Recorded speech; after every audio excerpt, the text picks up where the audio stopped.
আসসালামু আলাইকুম। সুপ্রিয় চাকরি প্রত্যাশীগণ, পল্লী বিদ্যুৎ সমিতিতে নিয়োগ বিজ্ঞপ্তি প্রকাশিত হয়েছে। ছেলে মেয়ে উভয় প্রার্থী আবেদন করতে পারবেন। আজকের এই ভিডিওতে বিস্তারিত তথ্য জানিয়ে দেওয়া হবে। দেখতে পাচ্ছেন সুনামগঞ্জ পল্লী বিদ্যুৎ সমিতি নিয়োগ বিজ্ঞপ্তি প্রকাশিত হয়েছে। এখানে দেখতে পাচ্ছেন সুনামগঞ্জ পল্লী বিদ্যুৎ সমিতির নিম্নবর্ণিত শূন্য পদে স্থায়ী ভিত্তিতে জনবল নিয়োগ বা প্যানেল তৈরি নিমিত্তে আগ্রহী বাংলাদেশের প্রকৃত নাগরিকগণের নিকট হতে দরখাস্ত আহ্বান করা যাচ্ছে শর্ত সাপেক্ষে। এখানে কি কি পদে আবেদন করতে পারবেন এবং প্রার্থীর বয়স কত লাগবে এবং আবেদনের শেষ তারিখ কবে এবং শিক্ষাগত যোগ্যতা কি প্রয়োজন হবে তা নিয়ে আলোচনা করব। দেখতে পাচ্ছেন ক্রমিক নম্বর 1 পদের নাম ও সংখ্যা। পদের নাম ডাটা এন্ট্রি অপারেটর। শুধুমাত্র মহিলাগণ আবেদন করতে পারবেন এই পদের জন্য। পদের সংখ্যা হলো 4টি। তারপর এই পদের বেতন আপনার 18,300 টাকা থেকে শুরু করে 46,240 টাকা প্রদান করা হবে। এখানে আপনার শিক্ষাগত যোগ্যতা প্রয়োজন হবে এসএসসি ও এইচএসসি উভয় পরীক্ষায় ন্যূনতম দ্বিতীয় শ্রেণীতে উত্তীর্ণ হতে হবে বা জিপিএ ন্যূনতম 2.50 পেতে হবে 5.00 মধ্যে, অথবা সমমান পাস হলে আপনি আবেদন করতে পারবেন। তবে অবশ্যই কম্পিউটার ব্যবহার দক্ষতা জানা থাকতে হবে। তারপর আছে ক্রমিক নম্বর 2 পদের নাম সহকারী ক্যাশিয়ার। এই পদে ছেলে মেয়ে উভয় প্রার্থী আবেদন করতে পারবেন। পদের সংখ্যা হলো 4টি। শিক্ষাগত যোগ্যতা কি প্রয়োজন হবে তা এখন জানিয়ে দিচ্ছি। শিক্ষাগত যোগ্যতা প্রয়োজন হবে গণিতে পারদর্শী সহ এসএসসি ও এইচএসসি উভয় পরীক্ষায় ন্যূনতম দ্বিতীয় বিভাগে উত্তীর্ণ হতে হবে, অথবা জিপিএ ন্যূনতম 3.00 পেতে হবে 5.00 মধ্যে, অথবা সমমান পাস হলে আপনি আবেদন করতে পারবেন। তবে অবশ্যই কম্পিউটার ব্যবহার দক্ষতা জানা থাকতে হবে। এই পদের বেতন এখানে প্রদান করা হবে 8,300 থেকে শুরু করে 46,240 টাকা।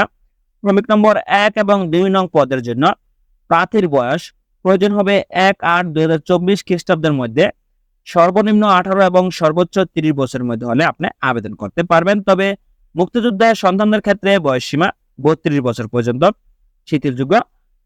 এখানে পল্লী বিদ্যুৎ সমিতির যে সার্কুলারটি রয়েছে, দেখতে পাচ্ছেন সুনামগঞ্জ পল্লী বিদ্যুৎ সমিতি বাংলাদেশের সকল জেলাতে আবেদন করতে পারবেন ছেলে মেয়ে উভয় প্রার্থী। তবে এখানে দেখতে পাচ্ছেন সুনামগঞ্জ জেলার স্থায়ী বাসিন্দাগণ আবেদন করতে পারবেন না। সুনামগঞ্জ পল্লী বিদ্যুৎ সমিতির ভৌগোলিক এলাকার আওতাভুক্ত কোনো প্রার্থী আবেদন করতে পারবেন না। বাকি সকল জেলার প্রার্থী আবেদন করতে পারবেন। তবে আপনার আবেদন করতে হবে ডাকযোগে। ডাকযোগে আবেদন করতে হলে অবশ্যই আপনার আবেদনপত্র সুনামগঞ্জ পল্লী বিদ্যুৎ সমিতির ওয়েবসাইটে প্রবেশ করে প্রথমত আপনার আবেদন ফর্ম সংগ্রহ করতে হবে। আবেদন ফর্ম সংগ্রহ হয়ে যাওয়ার পর সম্পূর্ণ প্রয়োজনীয় কাগজপত্র আপনার ডাকযোগে প্রেরণ করতে হবে। আবেদনপত্র প্রেরণ করার সর্বশেষ তারিখ 22/8/2024 খ্রিস্টাব্দ। অফিস চলাকালীন সময়ের মধ্যে জেনারেল ম্যানেজার সুনামগঞ্জ পল্লী বিদ্যুৎ সমিতি ওয়েস্টখালী সুনামগঞ্জ বরাবর ডাকযোগে অথবা কুরিয়ার সার্ভিসের মাধ্যমে আবেদনপত্র পৌঁছাতে হবে। আবেদনপত্রের সাথে অবশ্যই প্রয়োজনীয় কাগজপত্র দাখিল করতে হবে, যেমন ওয়েবসাইট হতে প্রাপ্ত আবেদন ফর্ম যথাযথভাবে পূরণ করে দাখিল করতে হবে। প্রার্থীর সদ্য তোলা পাসপোর্ট সাইজের 3 কপি রঙিন ছবি সত্যায়িত হতে হবে। সকল শিক্ষাগত যোগ্যতার ও কম্পিউটার সনদপত্র, মার্কশিট ও প্রশংসাপত্র গ্রহণযোগ্য নয়। অবশ্যই আপনার শিক্ষাগত যোগ্যতার মূল সনদপত্রের সত্যায়িত ফটোকপি বা কম্পিউটার ব্যবহারের দক্ষতা থাকলে আপনার অবশ্যই কম্পিউটার সনদপত্র লাগবে। অভিজ্ঞতা থাকলে অভিজ্ঞতার সনদপত্র।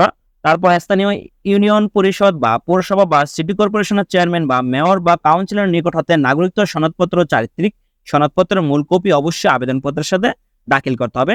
তারপর প্রার্থীর জাতীয় পরিচয়পত্রের ফটোকপি। এই সকল প্রয়োজনীয় কাগজপত্র আপনার ডাকযোগে প্রেরণ করতে হবে। সাথে অবশ্যই আবেদনপত্রে সংযুক্ত করতে হবে সকল কাগজপত্র ও ছবি প্রথম শ্রেণী গেজেটেড কর্মকর্তা কর্তৃক সত্যায়িত হতে হবে। নাম ও পদবি সম্মিলিত সিল থাকতে হবে। তবে অবশ্যই আবেদন করতে হলে আপনার আবেদন ফি প্রদান করতে হবে। আবেদন ফি প্রদানের কপি আপনার আবেদনপত্রের সাথে প্রেরণ করতে হবে। যেমন জেনারেল ম্যানেজার সুনামগঞ্জ পল্লী বিদ্যুৎ সমিতি এর অনুকূলে যে কোনো তফসিলিভুক্ত ব্যাংক হতে আবেদন ফি বাবদ 200 টাকার পে অর্ডার বা ব্যাংক ড্রাফট আবেদনপত্রের সাথে সংযুক্ত করে আপনার ডাকযোগে আবেদনপত্র প্রেরণ করতে হবে। যে সকল প্রার্থী আবেদন করবেন তারা অবশ্যই নির্ধারিত সময়ের মধ্যে আবেদন ডাকযোগে প্রেরণ করবেন। ধন্যবাদ সকলকে, ভালো থাকবেন, সুস্থ থাকবেন, আল্লাহ হাফেজ।